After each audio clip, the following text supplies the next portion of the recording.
We're going to continue our media availability this afternoon. We've now been joined by Greg Biffle, driver of the number 16 304 for Roush Fenway Racing. And Greg, obviously down to just 2 races before the chase, coming to Atlanta for the first time this season. Talk a little bit about this weekend, your team's, maybe mindset going into that, and then just kind of the race on Sunday. Yeah, we're really looking forward to this race. You know, it's like you said, the points are super tight, and this has been actually been a hit and miss racetrack for us. We've inherently are really good on 1.5 miles, and this one has been a little difficult for us. We've been really good here, and then not so good. So we feel like we've came a long ways in the last 6-8 weeks with our new car, with the new Gen 6 car as a group, and so we're looking forward to this race here, and look forward to having a good run, and then getting to Richmond and having another good run. All right, let's continue with questions for Greg. Okay, we'll start with Ben here, and then we'll go to Ed, and then we'll come back up to Brian. All right, if we can get a microphone right here. Hey, Greg, Ben White with the Lexington Dispatch newspaper. Question for you is how, as far as spotters, and you're talking to your spotter in the chase, is that different the way that you all communicate as opposed to when you're not in the chase? I think that there's probably a little bit of heightened awareness, during the chase, that things are a bit more critical because the championship's on the line now. But we typically at the same time don't want to change anything too much that's working well for us. So yes, I think you pay a little more attention and look at things a little closer, and everybody tries to be the best they can be. But at the same time, it's not a tremendous amount different than what we're doing now, because sometimes that can play adverse effect if you try and change too much stuff. All right, let's go to Ed, right behind you.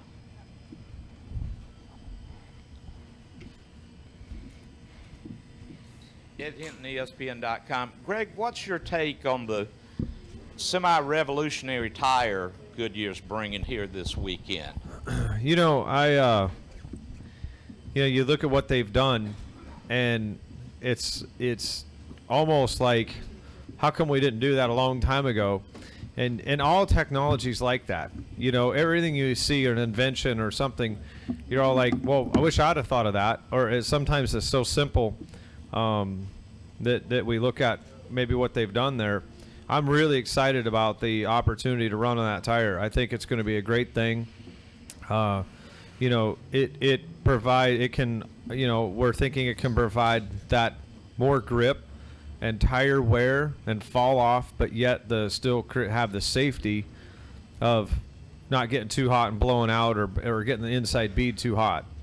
And I think they've realized or found that the inside bead is a failure bead, maybe, when you overheat a right front or a tire, versus the outside. So why not give the outside a little bit more traction or a little more grip and make it do some more work, and then as it gives up, then you're back to what the normal tire would be. So I think it's a great opportunity for our sport and for Goodyear and everybody to experiment with this. And I know they've done a lot of testing, and I know a lot of that technology exists in a street car. They have some soft compound strings of tread or softer in a tire to get traction, yet have good wear capabilities or good long term. So I'm really looking forward to it.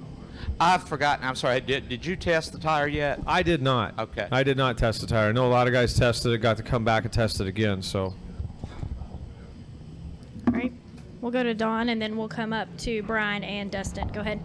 Greg, Don Coble with Morris News Service. These next 2 weeks, I know that that Roush and Penske, you guys supposedly share a lot of information back and forth. Does that pipeline of information, does that kind of get a little bit narrow as the two Penske guys are essentially battling you? I mean, how awkward, how uneasy is that to work back and forth with them? Yeah, that's a good question.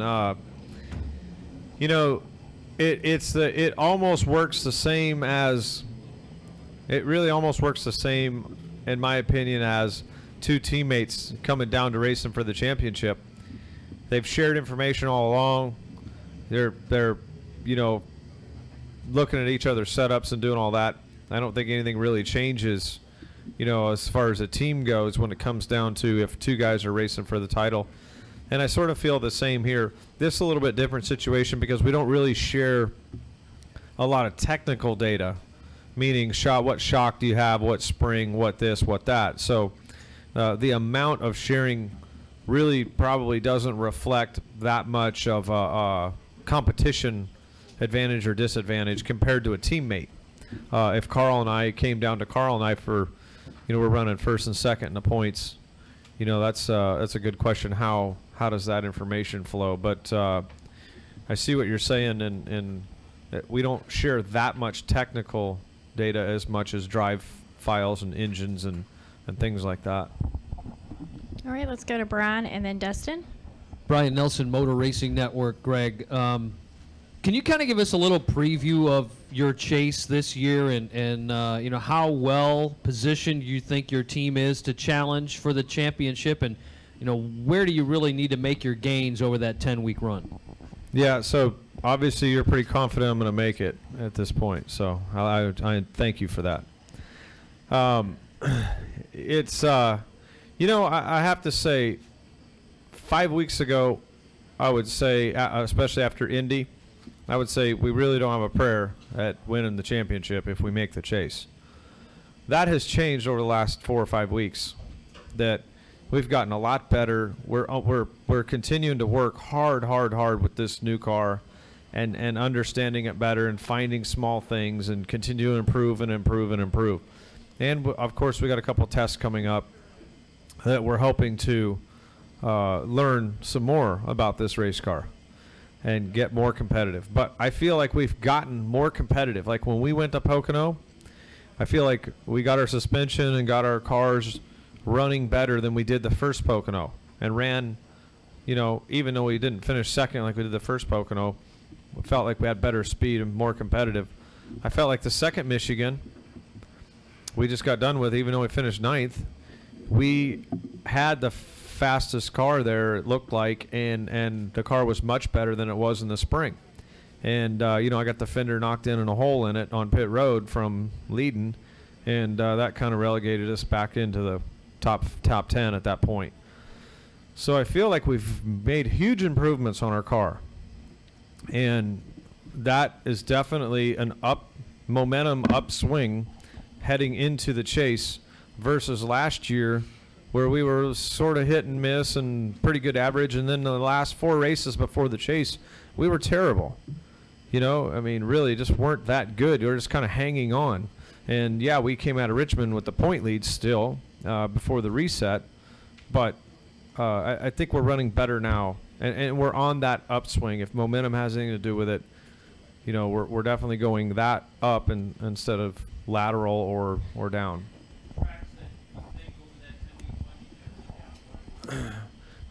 You know, obviously the intermediate tracks, the 1.5 miles are definitely our strong suit still. We look forward to Chicago last year, the first race, and we're really bad. I think we learned something from that, so I think we'll be much better at Chicago, you know, this time around. And then, you know, a lot of 1.5 miles in that thing that we're pretty good at. All right, let's go to Dustin Long. Dustin Long, Motor Racing Network. Greg, in talking about last year, you saying the struggles the last few races before entering the chase, how did that impact the start of the chase then for you guys, and how you go into a chase, good or bad, how does that truly impact what somebody can do? Yeah, you know, we went in with the right attitude that, you know, we're back into our saddle, you know, we're back into our good racetracks, you know, Chicago, Dover, you know, Loudon. Those are three good tracks for us, and we went to those tracks and we ran miserable. So we were thinking that it was track specific why we didn't perform quite the way we wanted to heading into the chase. So we kind of reset and said, okay, here we go. These are great tracks for us, and we still didn't kind of get get going like we thought we would when the chase started. So, that was pretty discouraging last year for us. I do believe this year, much different situation for us. Like I said, we continue to find speed in our cars and kind of build that momentum headed to the chase. All right, we'll go to Wolfgang, and then we'll end with Jerry.